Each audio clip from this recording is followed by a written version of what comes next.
This ABC 15 Flash Briefing is sponsored by Sanderson Ford. Straight up. Hi there, I'm Nohelani Graff with your top stories from ABC15 Arizona on this Saturday morning. We want to start with the latest in the coronavirus. The state of Arizona reporting its highest numbers to date. Another 1,500 cases reported on Friday. Also, hospitalizations are on the rise. Banner Health, the state's largest healthcare provider, says their ICUs are now running near 100% capacity, and they're moving forward with plans to add extra beds. Banner is using the state's coronavirus surge line to transfer patients, making sure no one hospital gets overloaded. We're seeing a lot of incredibly ill individuals with COVID, and those individuals are in our hospitals for a long period of time. We're asking the public to take steps so that we can reduce the transmission of COVID and have that curve go in a different direction.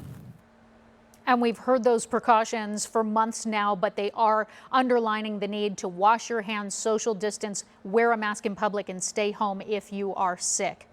Now, as for schools, ASU detailing its plans to bring students back to campus in the fall. Among the key takeaways, in-person classes set to resume August 20th. Employees and students will be required to wear a face covering while inside university buildings and also in outdoor community spaces wherever social distancing isn't possible. Classrooms will be cleaned daily and students will be provided with sanitizing supplies. Northern Arizona University will start the fall semester earlier than usual on August 12th with in-person classes, and the semester will end before Thanksgiving. School officials are still finalizing their social distancing plans.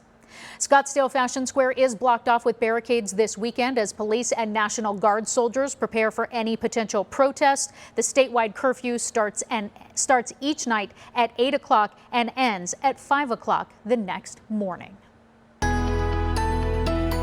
Much more mild temperatures today for that most accurate forecast in the low 90s across the valley, about 10 degrees below the average for this time of year. So a high of 93 in Goodyear, Ahwatukee, and Gilbert, as well as Mesa, 92 in Scottsdale and Peoria, 91 in Glendale, upper 80s in Anthem and Cave Creek. Here's how we get there hour by hour. We're going to linger in the 80s for most of the day, reaching the 80s by 9, upper 80s through 1 o'clock this afternoon, not even into the 90s until 2, with some light breezes here in the valley, about 5 to 10 miles an hour. Much stronger winds across the high country, 15 to 20 miles an hour, but clear skies and cooler conditions. Upper 60s in Flagstaff, low 80s in Sedona, 75 the forecast high in Payson. We stay in the 90s, although a little bit warmer tomorrow here in the valley, with stronger breezes in the valley on Sunday. 90s linger through Monday, and then triple digits return Tuesday, getting hotter each day into next weekend.